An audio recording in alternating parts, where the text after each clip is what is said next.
Shalom, everybody. Welcome back on this wonderful day, the last day of the Feast of Matzah, very soon to be over for another year. Wow, what a lot we've learned this past year. It almost seems like it's been multiple years since we began this journey. But we're blessed and we're glad to have the opportunity to continue to learn of Yah.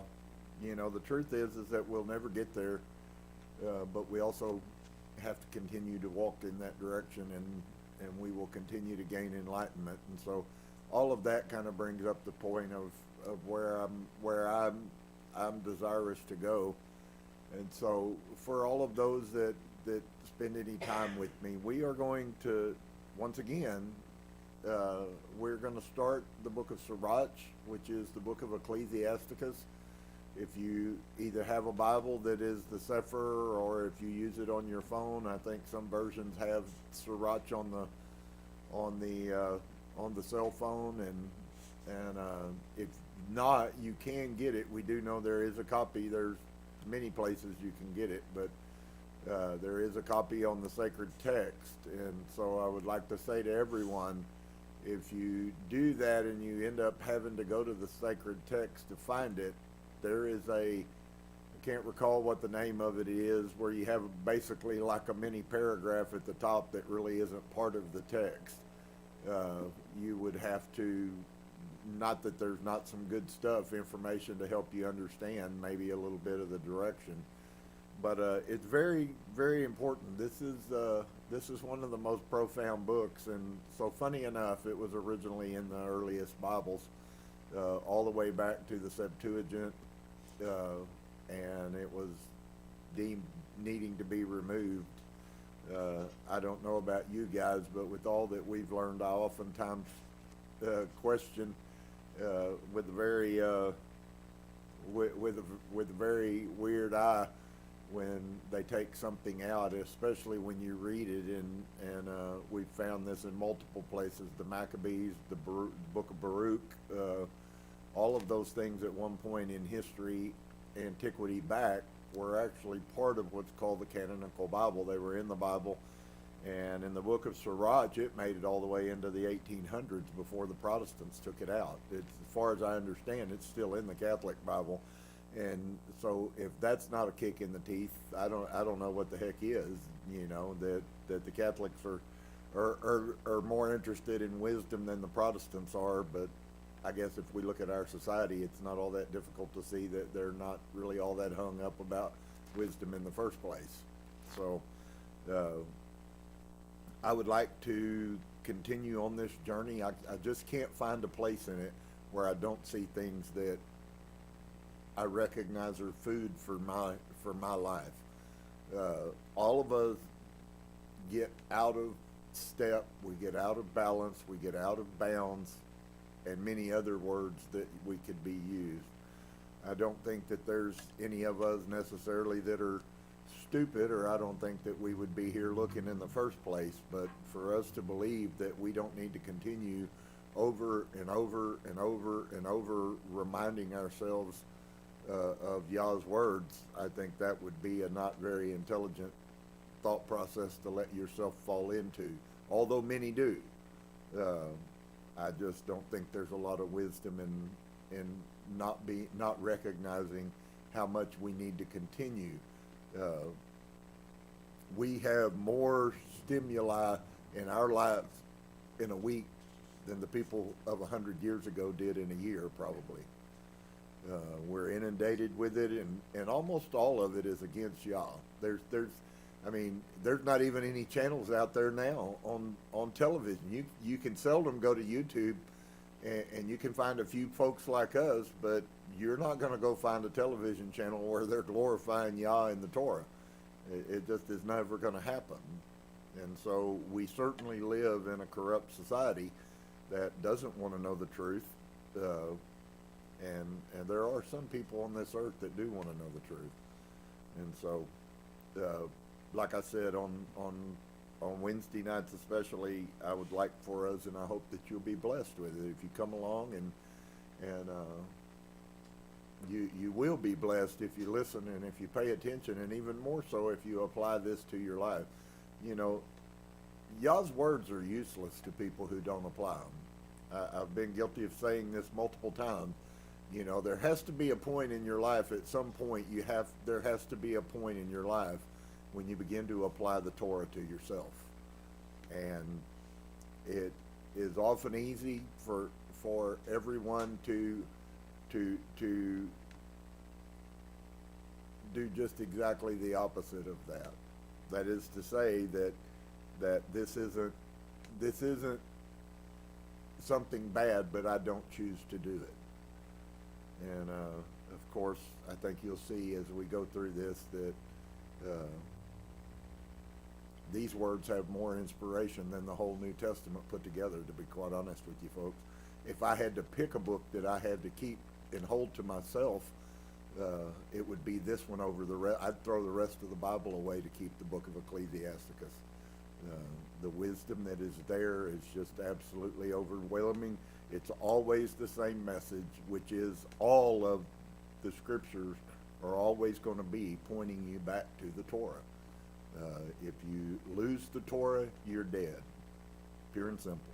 And you'll see that theme pop up in different ways over and over and over again over the next, whatever it is, 15 weeks or 18 weeks or 20 weeks.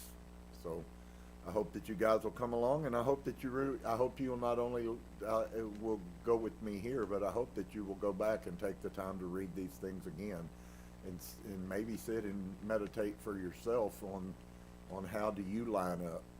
You know, it gets quite tiring to me, and I'm trying to learn how, for my own health, how not to spend my time as to how everyone else might apply these words.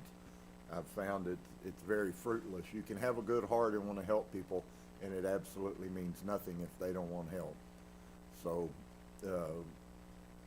unfortunately, that's a side effect of living in this earth. We live in a fallen world, and the Bible's very clear about telling us that the mass majority of people will never follow Him, and so it makes it quite difficult for those who are trying to follow Him, because you recognize your struggle, and I certainly recognize my struggle. I wish there was a day I didn't have to struggle, but it seems like every day a new set of issues, a new bad behavior, yada yada yada.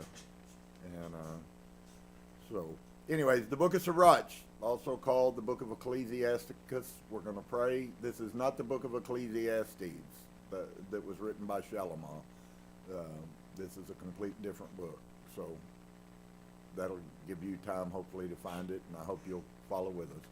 So we're going to pray, and Mikey's going to blow the shofar, and then we'll get busy reading some scriptures. Father, bless you tonight. Thank you for your goodness. Thank you for another opportunity to do this, and just to put your truth and your word out there. If it's your words, and if those principles lead us to you, then they're not bad doctrine. It's not false doctrine that we are expected to keep your word and keep your commandments and follow your Torah. And so I bless you tonight, and I thank you for all your wonderful goodness. I ask you to give us strength and courage and wisdom and hope, and we just bless you for it. Amen.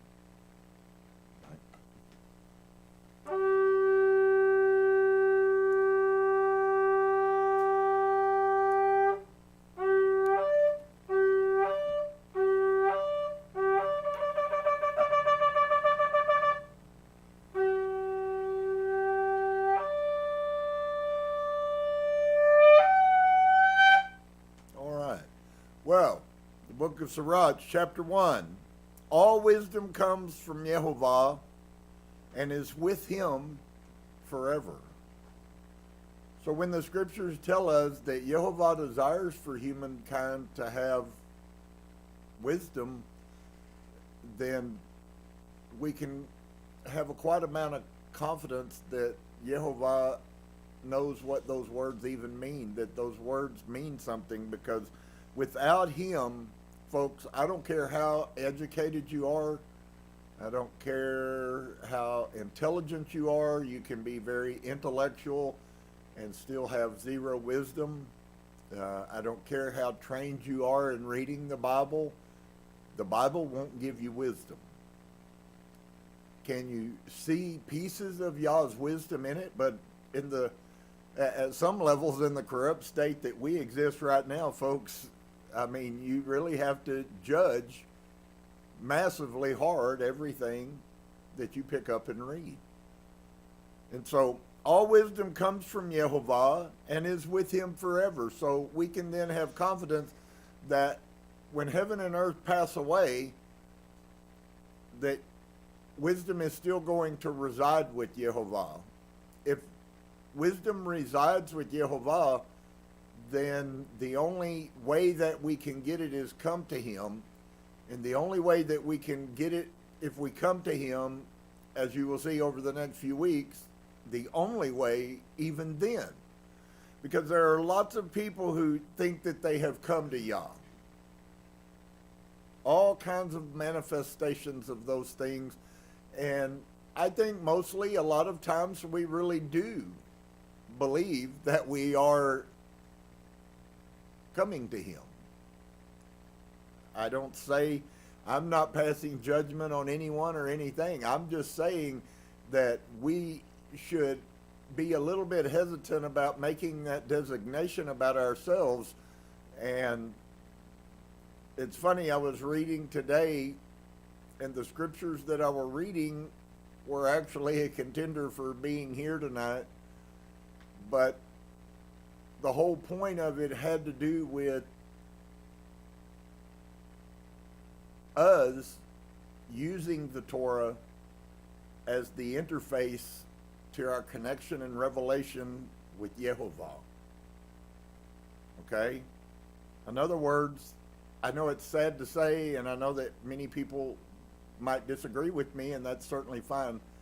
You can believe whatever you believe, but the truth of the matter is that, folks, in the end, if there's any truth to any of this, and if we don't need to just throw all of it in the trash because none of it's real and people really can morph into whatever they think they are, then if that's not the reality, then what Yah said and what Yah intends is how things are going to go. What is it really going to look like at Judgment Day? And do you even believe there will be a Judgment Day? I think in the society, in the corruption that is in our society, I would guess within at least another generation, if things continue like they are, the mass majority of people won't even believe that they're going to be judged anymore. And yet, the scriptures clearly tell us that the end is coming. That brings up a lot of things that have to do with the New Testament. I've talked a little bit, maybe some of you know, maybe none of you know, about what we deem the terminology used as the parousia, or the apocalyptic end of everything that Paul was waiting for, that it seems all the writers of the New Testament were waiting for. And yet, guess what, guys? Every one of them died, and there was no parousia. So then you have to stop and ask yourself a question. If they were so holy and they believed that the end was coming and that they were going to see it, and they clearly said that in the writings that they wrote, what does that mean for us? Some of those pieces I believe he's helping me with, and as time goes on, and I'm clear, I will share some of those things. Even amongst scholars, I don't hear this concept very often. All wisdom comes from Yehovah and is with him forever. Who can number the sand of the sea and the drops of rain and the days of eternity? Lots of questions. This book, one of the things I love about it is it's kind of like Yehovah telling us, if you would judge yourself, you wouldn't need to be judged. We're judged because we don't judge ourselves. Are there people that are going to judge you? That's not important as to whether you are judged. People are judgmental. All right? I don't care if they're religious or not. Believe me, secular humanists out there are some of the most judgmental people I've ever met. So humans as a nature. But does it really matter to you if you're driving down the road and a guy passes you because you're driving too slow? If you're driving the speed limit and that is your will, your desire is to fit within the legal law, does it really matter that much to you if somebody goes around you and honks their horn and shoots you the finger because you're driving too slow? I know, I had it just the other day done to me. And I waved at the guy. Good luck. I mean, you know. But he didn't change that I was doing wrong just because he decided to do wrong. I'm quite firm in my belief about that. So the answer, obviously, to the question is none of us. None of us know the grains of sand that exist in the sea, and none of us know the days of eternity. We don't know the days that it will take us to get to eternity. And because of the teachings of Christianity, we have believed that we understood all things, both great and small, only for them to constantly, on a daily basis, fall on their face, being proven to be lies or corruptions or just blatantly wrong. So who can find out the height of heaven and the breadth of the earth and the deep and wisdom? Along with all the other escapable things, we can find a height in the heavens. We can find a height in the heavens. But where is the seventh heaven? Where is the throne of Jehovah? Wisdom has been created before all things, and the understanding of prudence from everlasting. That's a really profound note, folks. Before anything else existed, Jehovah's wisdom existed. In fact, I believe that we're told that wisdom is the creative force. The word of El Elyon is the fountain of wisdom, and her ways are everlasting commandments. So let's stop and take a hold of that and put that into our lives. What happens even if we know the commandment, even if you can quote the Moses scroll, what difference does it make? It doesn't do you any good. Because none of the commandments are a commandment that you are to know this. The commandment is that you are to do this.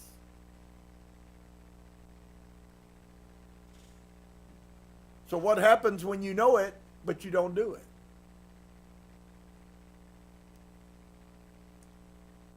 So the word of El Elyon is the fountain of wisdom. So what is wisdom? Wisdom is his word. You can only have wisdom if you get his word. And her ways, wisdom ways, are everlasting commandments. It really is an extremely profound dichotomy. How many of us, if Jehovah chose today to stand every one of us up for a lineup, how many of you today think you could tell Jehovah and be honest about it, that you keep all of his commandments? How many of you think that you could even tell him you even know what his commandments are? Because, folks, the truth of the matter is the 10 are nothing but titles.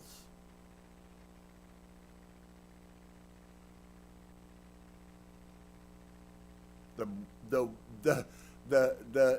plethora of ways that any verse that you take, the plethora of ways in the human life that can be applied is so drastic and so huge. I mean, we can take the one which Christianity likes the most. Pull the splinter out of your own eye before you worry about pulling the splinter out of someone else's eye. Well, if I got a splinter in my eye, do you think I'm really a candidate to be able to pull the splinter out? I've got a splinter. I can't see.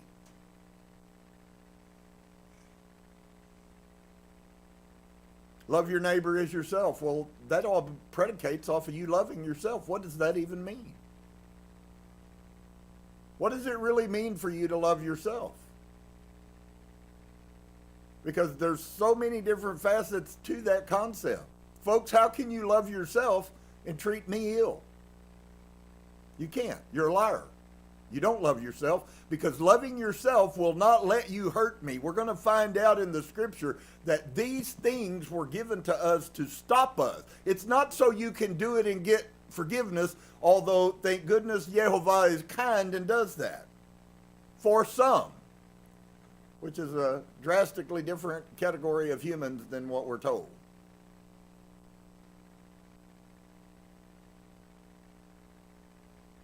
Wisdom has been created before all things, and the understanding of prudence from everlasting. So once again, the concept. The word of Elohim is the fountain of wisdom, and her ways are everlasting commandments. So what are the commandments really all about? And can I really live without them being in me?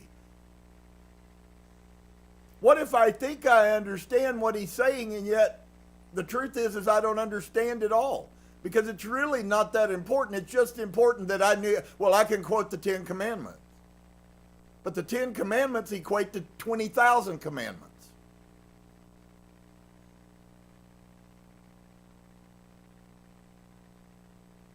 To whom has the root of wisdom been revealed, or who has known her wise counsels?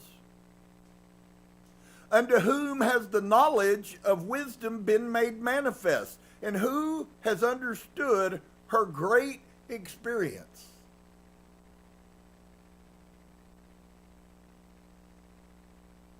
There is one wise and greatly to be feared. There is one wise.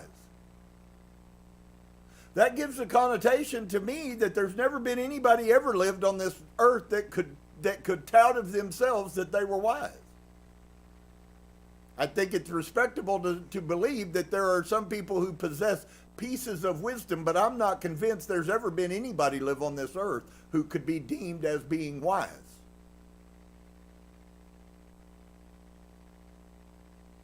There is one wise. If there was two wise, I think we would have known that. And it's real funny that the historical Yeshua, not Jesus, but the historical Yeshua even said of himself, why do you call me that? Because good is tied to wisdom. You'll see that before it's over with. He was answering a question, and in context, it actually is tied to wisdom, because everything that comes from Yah is wisdom.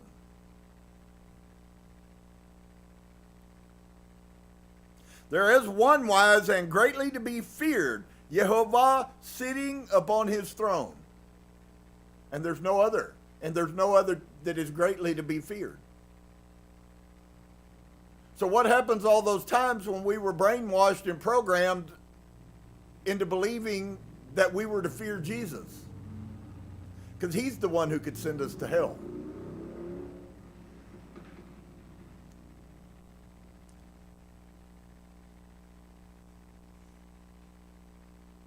He created her wisdom and saw her and numbered her and poured her out upon all of his works. Jehovah did. She is with all flesh according to his gift. And that's not a very convenient statement to make. Because guess what? Faith is also with all people too, in varying measures.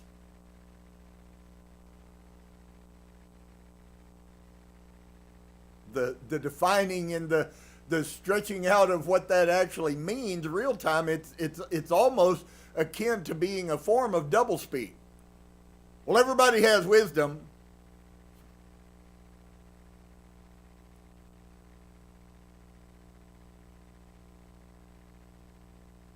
He created her and saw her and numbered her and poured her out upon all of his works. She is with all flesh according to his gift, and he has given her to them that love him.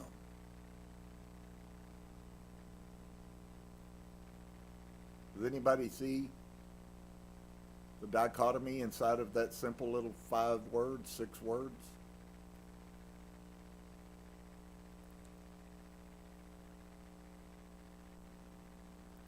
She is with all flesh according to his gifts, and he has given her to them that love him.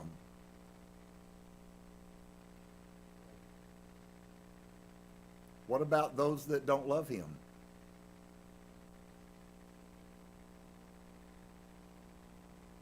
How can you be wise if you're not even wise enough to keep his commandments? Because the sign of our love to Yehovah is the crying of our hearts for more of him.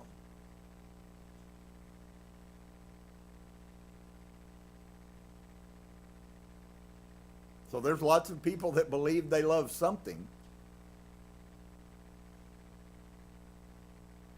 The fear of Yehovah is honor and glory and gladness and a crown of rejoicing. So I know in the time we live in where it's not working anymore, as many people say, it's not working anymore. I don't think it ever worked. I don't think you could ever fear people into believing Yah. I go back and I read the book of Maccabees. I read several chapters today in several different books of Maccabees, and none of those people ever needed anyone to trick them in to fearing Yah. It was something that was inside of them, a knowing. They didn't do it because the rules were. They didn't need to put on head coverings because somebody told them they needed to. They knew instinctively inside of them. And if you're not doing it for that purpose, it doesn't have any value anyways.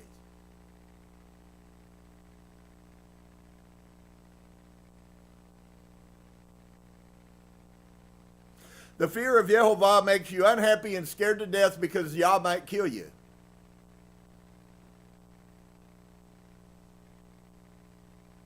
The fear of Yehovah is supposed to give us a merry heart. Does that mean that everything is always ho-hum and hunky-dory? No, absolutely not. But even when my life seems to be in the toilet, the hope and the joy I have inside of me is that I know he hasn't left me. I know that because he lets me know that.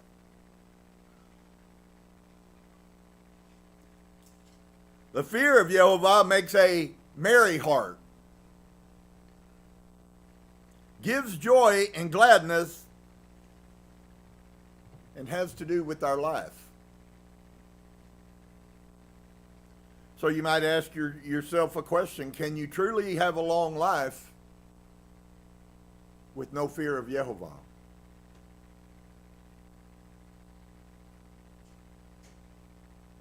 Whoso fears Yehovah, it shall go well with him. Boy, I knew I must be the most horrible sinner until I read the rest of it. The fear of Yehovah makes a merry heart, gives joy, gladness, and a long life. Whosoever fears Yehovah, it shall go well with him at the last. So even in this concept, all of the mindset, folks, just because the book of Revelation has already been fulfilled, okay, doesn't indicate that there is no end. And we're actually starting to look into those and seeing some things. I read several prophets today, and they weren't prophesying about a specific time. They were prophesying from their view of the world at that time.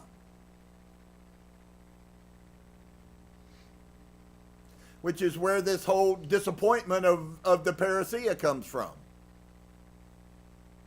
Because to be quite honest with you, it was either a corruption in understanding, or all of those guys were liars.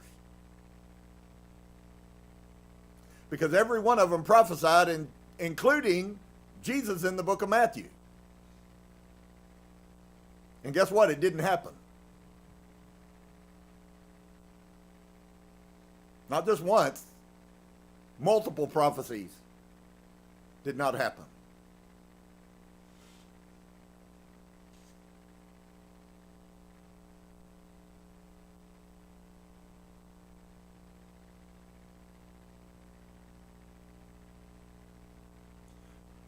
So then our fear of Yehovah sets the stage. Here's a question we could ask ourselves that I think is worthy. Is that at the last of our life, or is that at the last of time? See, you can't discern that. You can have a supposition. You can suppose that that's talking about at Judgment Day. I'm not personally convinced it is. At the last of your life, it will go well with you if you have done this. If you haven't, it's not going to go well with you even at the end of your life. Which is why I've shared so much and tried to constantly keep putting this out there. You only have the time you've got, folks. If you know what day you're going to die, you can act bad until the day before that. But I don't have much luck, and I'm not placing a lot of value in that. So at the last of what? At the last of your life, at the last of time, at the end of time, how many failures of parousia have we had? So if you put this as a prophetic statement about the judgment, you're just, once again, you're supposing. You have no knowledge, no basis. You don't know, nobody knows. Daniel didn't know. Isaiah didn't know. Jeremiah didn't know. And if they did know, and they told us something, then they're false prophets, and none of them are worthy of being listened to.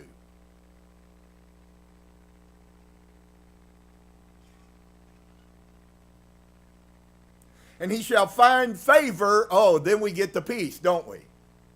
Why isn't that in every prophet's writings? It's all about what you do while you're on this earth. It's all about what you do while it's on your earth, because when you come to death, you can't do anything else. It's over with. And the Hebrews had that mindset.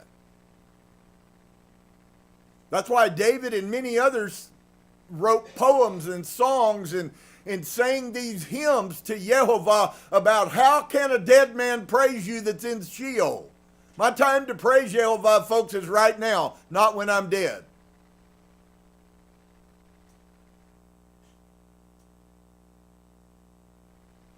And he shall find favor in the day of his death. So now we know that this concept isn't about the end of time. This is the end of your time. And it's not going to go well with you if you don't have any fear of Yehovah. Because none of us know what comes the second that our spirit leaves this body.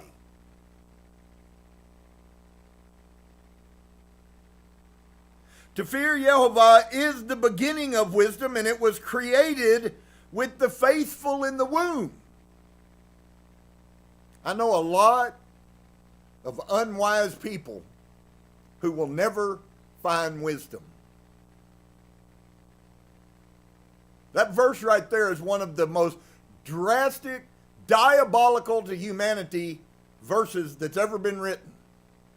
Because it says, if you do not possess the fear of Yehovah when you are in your mother's womb, you will never possess it. And I look around this world and I see that happening everywhere. Why can't these people understand the truth? Why do we have the mental sicknesses that we do? Mental sickness is a sign of being void of the presence of Yehovah, because sickness cannot live in his presence. Folks, don't you be a little bit deceived. A mentally ill Christian is mentally ill.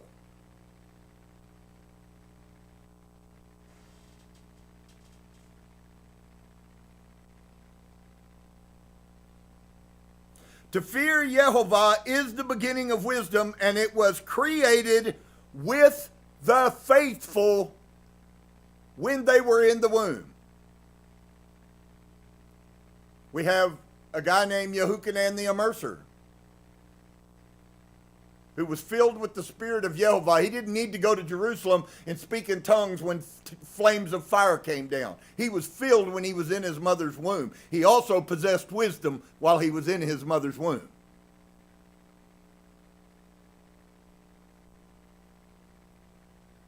So what does that mean? I think that we may need to take an opportunity and maybe we ought to start doing some soul searching about what we really believe. She has built an everlasting foundation with men, and she shall continue with their seed. So wisdom is never going to be off of the earth. There will always be people who receive and possess Jehovah's wisdom. Not that they have full wisdom. That's not what I'm saying. But the beginning of wisdom is recognizing how much you need Jehovah. My gosh, what is there probably on this earth right now? You reckon 5, 10, 6 billion people on this earth who have no wisdom? And why is it that the ones who do? Why is it that the Torah movement is growing? Why is it that people are all of a sudden recognizing that they must go back? That's a sign and an indicator to us, folks, of the change that's going on. Just like listening to the people talk about children that are 10 years old that are starting to get their bodies rearranged. As if a 10-year-old child knows anything.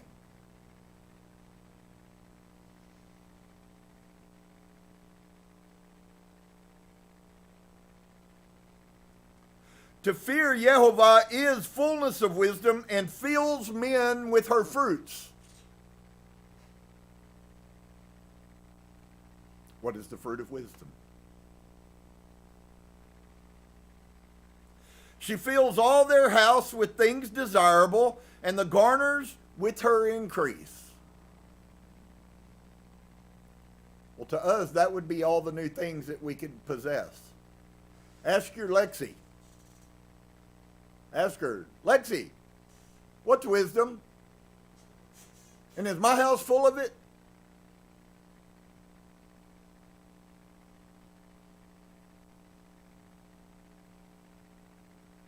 And the garners with her increase. The fear of Jehovah is a crown of wisdom, making peace and perfect health to flourish.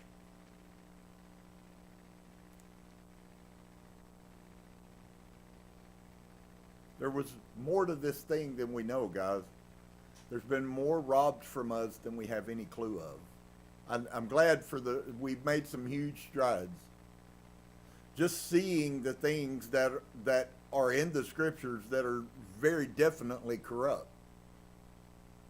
When I was brainwashed and programmed that if I ever questioned anything, no matter how absurd it was, that I was going to hell.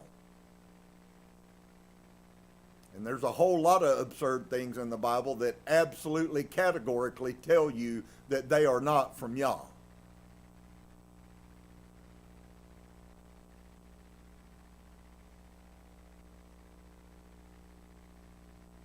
The fear of Jehovah is a crown of wisdom, making peace and perfect health to flourish. Both which are gifts of Elohim.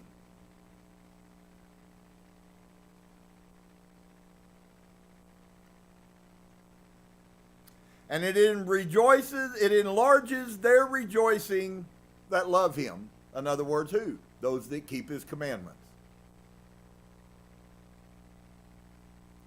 Wisdom rains down like skill, and knowledge of understanding, and exalts them to honor that holds her fast.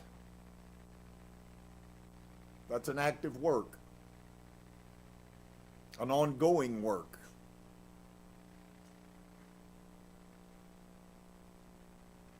The root of wisdom is to fear Jehovah, and the branches thereof are long life.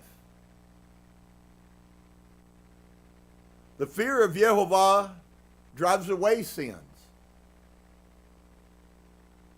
So for all of us who read the book of John, who really are glad that John told us how much that we all sin, and if we say we don't sin, we're liars. But there is supposed to be an active force working in our lives that called wisdom that keeps us away from sin. Not that we never sin, but there is a force that is supposed to propel us away from sin, and it's called wisdom. And I've been saying this for a long time, and I'm not sure really that many people have been listening. But folks, if all you can do is walk around and talk about how you sin constantly, you got a problem, because that's not the standard Yehovah desires for us to walk according to. Most of the people I know constantly, all they can talk about is their sin. Well, haven't you gained anything? I mean, haven't you overcome anything? Haven't you changed in your heart anything?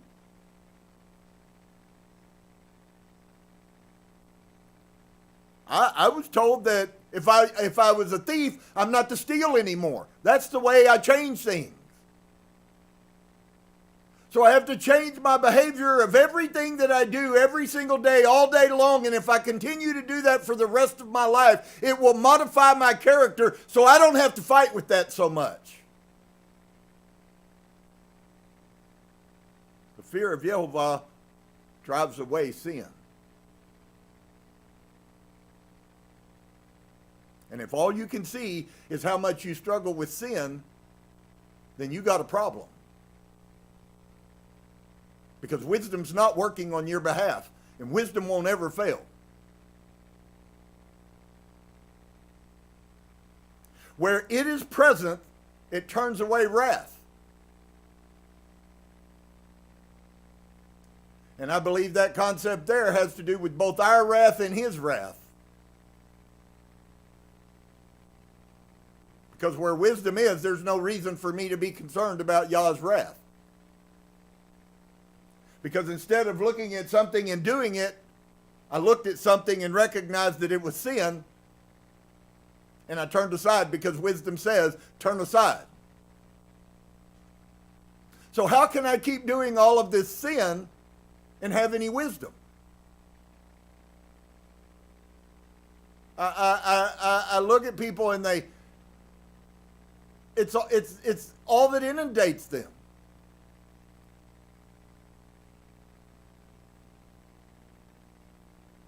A furious man cannot be justified, for the sway of his fury shall be his destruction. A patient man will tear for a time,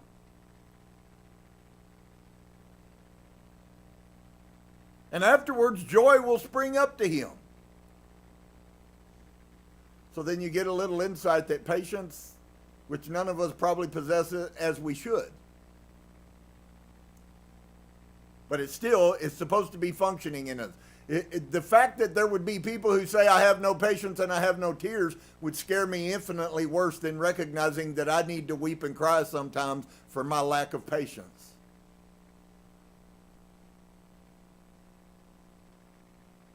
He will hide his words for a time, and the lips of many shall declare his wisdom.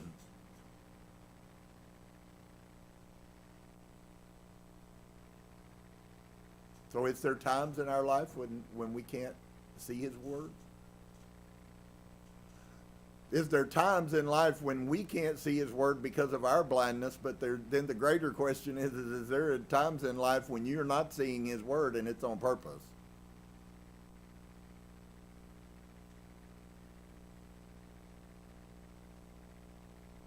And in those times when we can't find his word, I suspect is when you probably would recognize, if you were looking, is when you hear other people speaking his wisdom the most.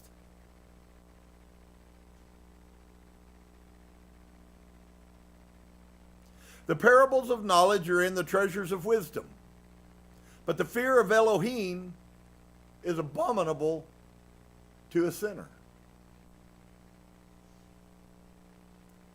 The fear of Elohim is abominable to a sinner. Someone who doesn't fear Yah will continue to do sin because they hate Yah's word. That's why the scriptures tell us very clearly that righteous people will not always sin. The quantity of the sins that we commit will be diminished as we go on in righteousness. Not that we ain't ever going to fall down, because we're human and we're going to fall down. Wisdom helps us to know how to overcome that. Because if wisdom is active in our lives at all and it's pushing sin away from us and we keep sinning, folks, now you're fighting against the Spirit of Yah. So the very thing you say that's leading you is actually the thing that you're fighting with.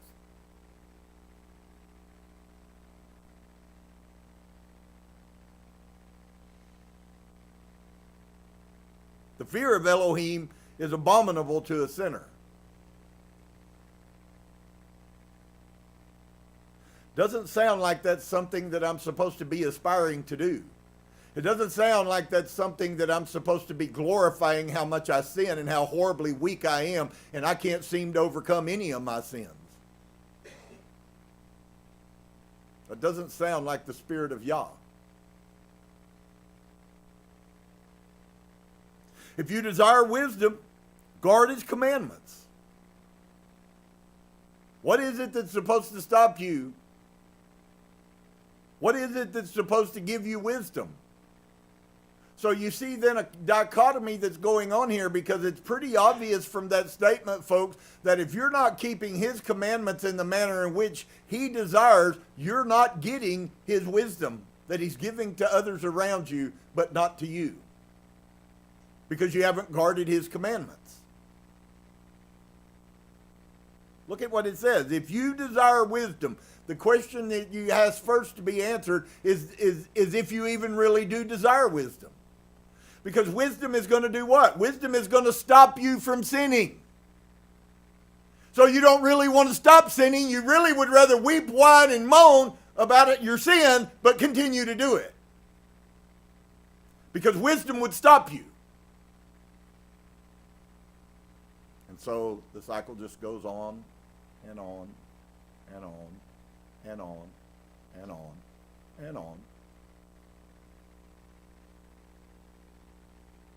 You want wisdom?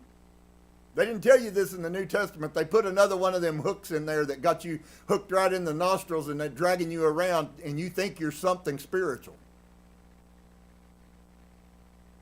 Friend, the only way you're ever going to get wisdom, Jude knew the truth.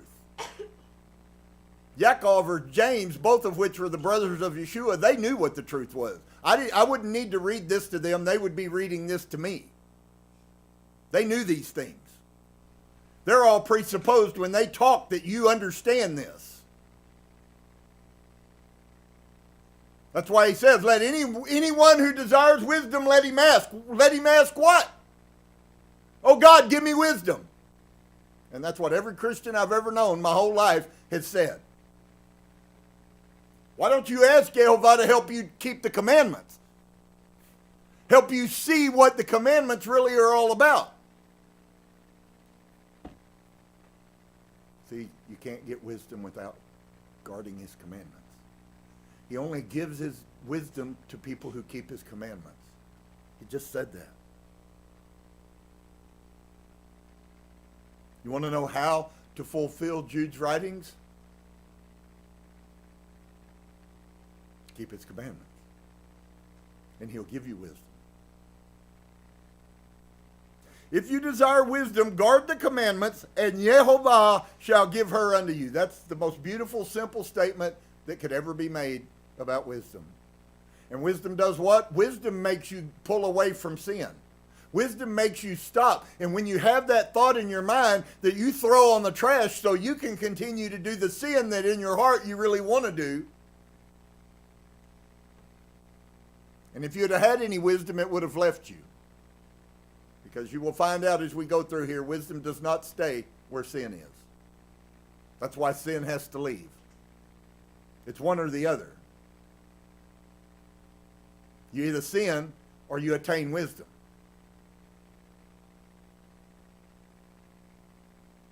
If you desire wisdom, guard the commandments, and Yehovah shall give her unto you. For the fear of Yehovah is wisdom, and it's not only wisdom, it's instruction. Torah. always going to make that same circle. It's all going to revolve. Everything in life revolves around the Torah, folks. And belief and meekness are Yehovah's delight. One of those things that I've been trying to get us to get a hold of. What is it that Yehovah delights in? Well, we can know that he delights in meekness. We can know that he hates pride.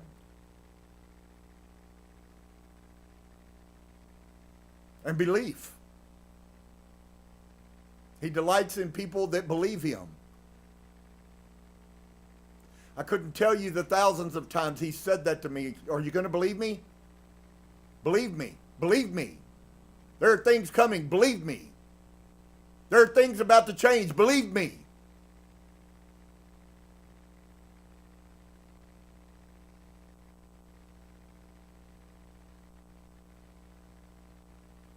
So what happens when we fulfill number 28?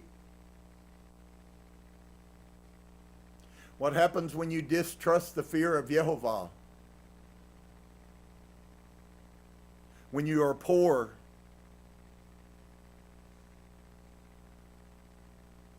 Notice it's when you're weak. Because the concept of poor there, I don't believe, has to do with money. It's Ebianim, I believe, would be the Hebrew word, which would be actually akin more to being poor in spirit, which is exactly what the parable, what the statement that is called the part of the whole Sermon Mount thing, which actually was in the Mishnah thousands of years before Yeshua ever lived. All he was doing was quoting the Mishnah. That wasn't a new sermon. Blessed are the Ebianim. Blessed are those who are poor in spirit. And so he's telling us, when you're poor in spirit, do not distrust him. Maybe somebody's hurt you, caused horrible trauma inside of you. The worst thing you can do is distrust Yah because of somebody.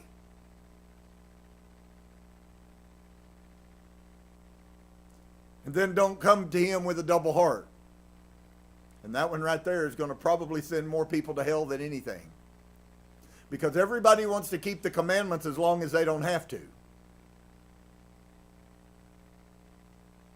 That's why there's so much argument amongst Torah keepers as to what it is. You can go over here and the women dress like they're prostitutes, and you go over here and you have people that are living by the star. Why should anybody have to tell you what it means to be discreet? Why should that have to be explained in the year 2023 in the United States of America? We don't know that? We don't understand what discreet means?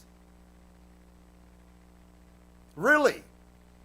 I mean, I know our school system is a failure, but are you really trying to get me to buy that? Because I ain't buying it, and I guarantee you, y'all ain't buying it.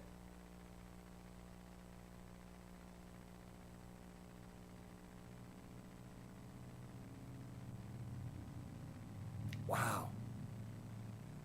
So let me see here. Let's get this right. I'm not to distrust the fear of Yehovah. When the fear of Yehovah comes, it's because Yehovah wants me to get it. Stop what the heck you're doing. Don't act like that. And I'm not saying that that's not a journey and we all don't walk past it and then have to find ourselves on our knees. I'm not talking about us being human. We are all human. We are going to make mistakes. But we also, as humans, have the ability to learn and to grow and to gain knowledge and to get wisdom and to get instruction so that we don't fail as much. And that's supposed to be the journey of our lives. And if that's not the journey of your life, you don't want Yah in the first place. Because you're not going to get him without that. And that's a really hard truth. It's not against any of us. Every one of us are going to be judged by the same standard, dear one. And you only have how many ever days you have left. Have you ever stopped and asked yourself, if I only have 2 weeks, how do I want to live the next 2 weeks out? And whatever it is that you come up with, you just should do that until the day that you actually don't live anymore.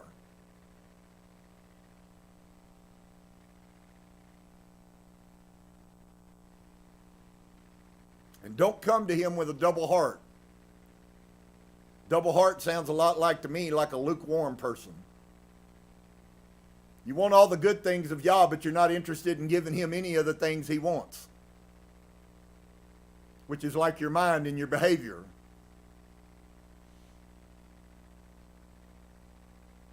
Be not a hypocrite, which is to us, that word actually comes out of the Greek, which actually means an actor.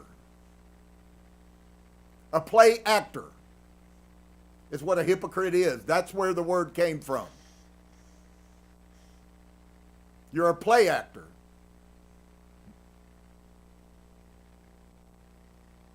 Be not. How many times have you heard, or have you maybe even said, well, I got to put my mask on? You really are just exposing yourself. Yehovah says, how about you throw the mask in the trash and you just be real?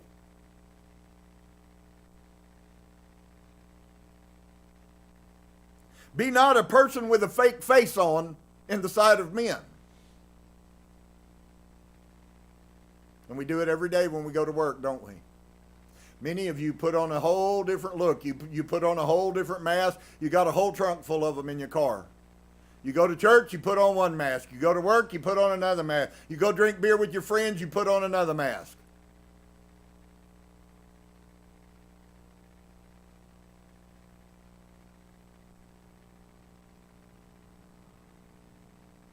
I think it's also quite strange that he would put in the words in the sight of men. Most people are not as prone to put masks on when they're by themselves. That's why so many people are dying in our society from loneliness.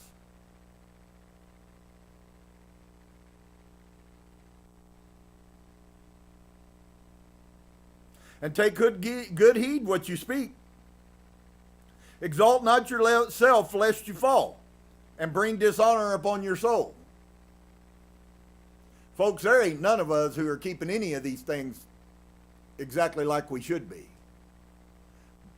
But the question isn't, are you keeping it exactly like you should be? It's like talking about the festivals.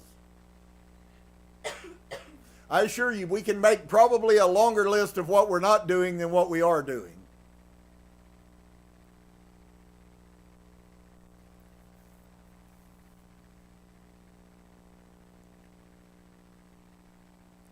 But look here. Exalt not yourself lest you fall. You will fall if you exalt yourself. I realize on my smartest days is the days when I'm not very smart. That's not self-abasement, that's reality.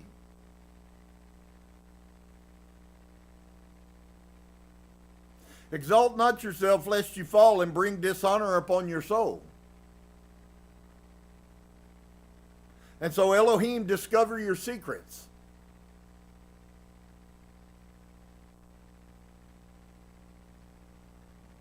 And cast you down in the midst of the assembly, because you came not in truth to the fear of Yehovah. Ponder that for a second.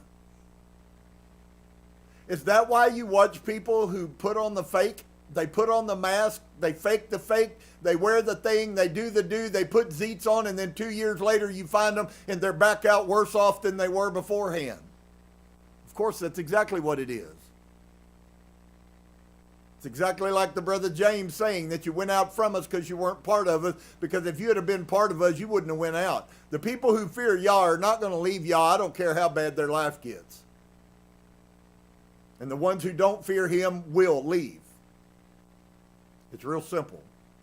You don't need to have a lot of books to explain to you how this thing works. And it's not because one is any better off than the other. In fact, sometimes I think the ones that hold on to Yah the tightest are the ones who make the most mistakes. That's why they hold on to him. Because they see who they are.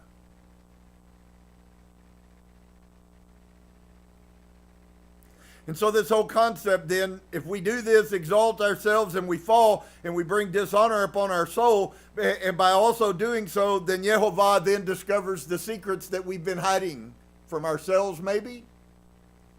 Maybe the secrets you've been hiding from everyone else. Maybe the secret that you're hiding from yourself. Maybe the secret you think that you're hiding from Yah.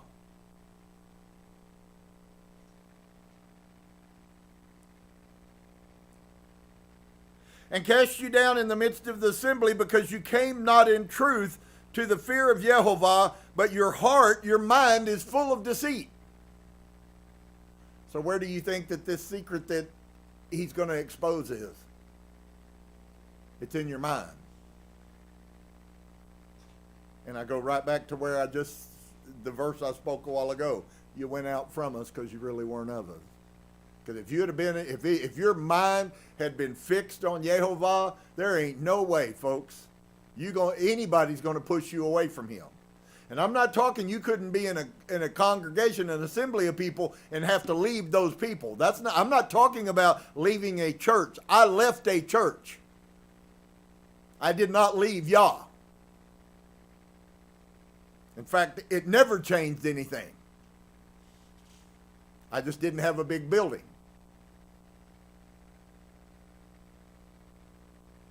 So you're not going to get people to leave Yah who believe in him. They're the same kind of people that won't worship on Sun Worship Day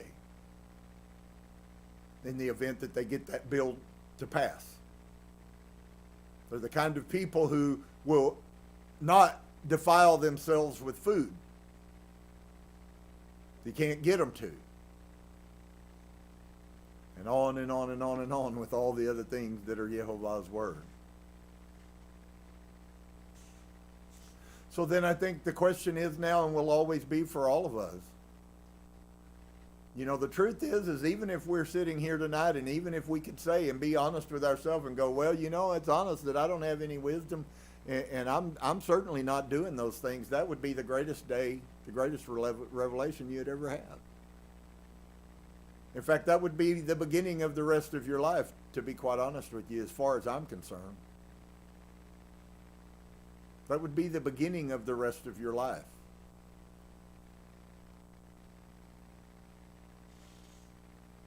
So, will we sin? As we grow in wisdom, do you think that it might be appropriate that what Yah is trying to get us to see, no matter where you are, you can come closer to me? Isn't that what that sounds like all of this is telling us? Over and over and over again, and he's going to do it through here. These things are so amazing how he always is the revolve. Somebody said something to me, and I said, look, folks, there comes a bottom line when we got to start applying the Torah to our life. If you don't apply the Torah to your life, it's a waste of time. It ain't nothing but a dog and pony, smoke and mirror, double-minded sideshow. Put the mask on. Fake it. Act like you mean it.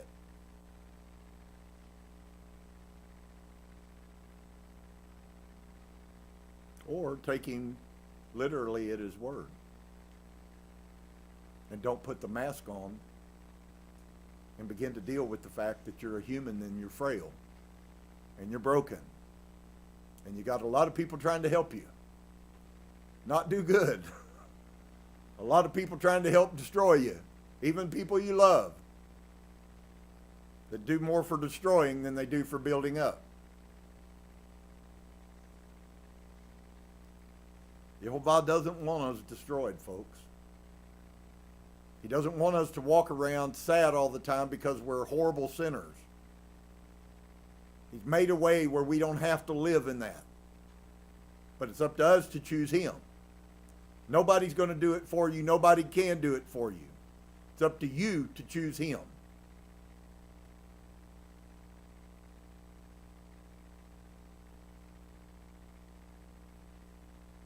And until you choose him, you'll never, never, never be fearful of what would happen if he turns his back on you. Will Yehovah always contend with humanity? We're going to find out as we go through here. He wants us to want Him. He has no problems in telling us 1,000 times over, I want you.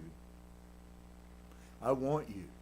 I want you to keep these commandments. I want you to guard these, that I can give you wisdom so your life is better and you're healed and your mind is stronger. And God, the list is over 6,000 blessings. But it all begins with you.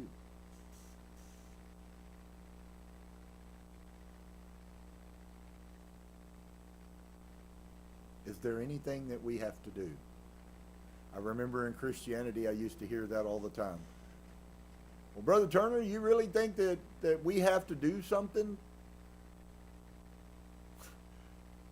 Never ceased to amaze me that question would be asked. But I got to ask a lot, that question. You really think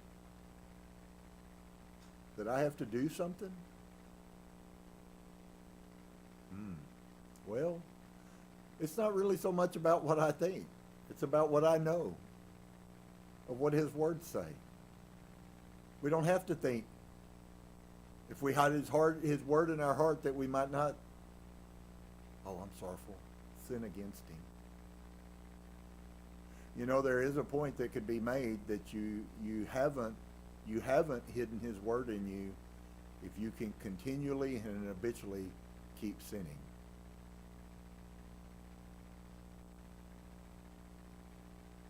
Just a thought.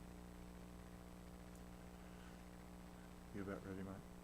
All righty, let's pray. Father, bless you today. Thank you for these wonderful words, though I'm sure to some they're hard and to others they may be redundant. Who knows? May your will be done in all of this. This is your word.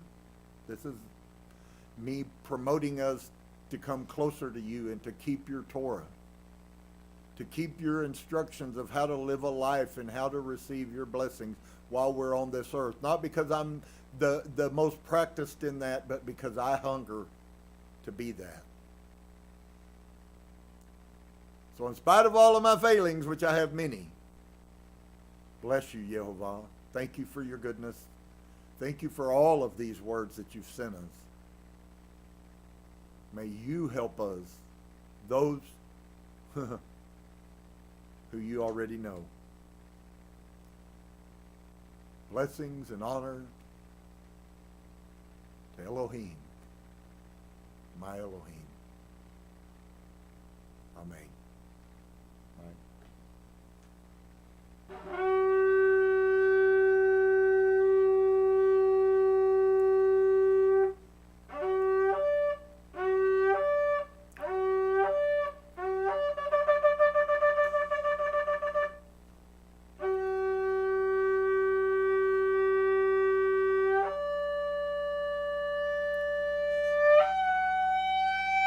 All right, brothers and sisters, shalom. I hope you'll take some of this and put it into your life. We're going to be back on Shabbat, and I hope that you'll choose to join us. Shalom.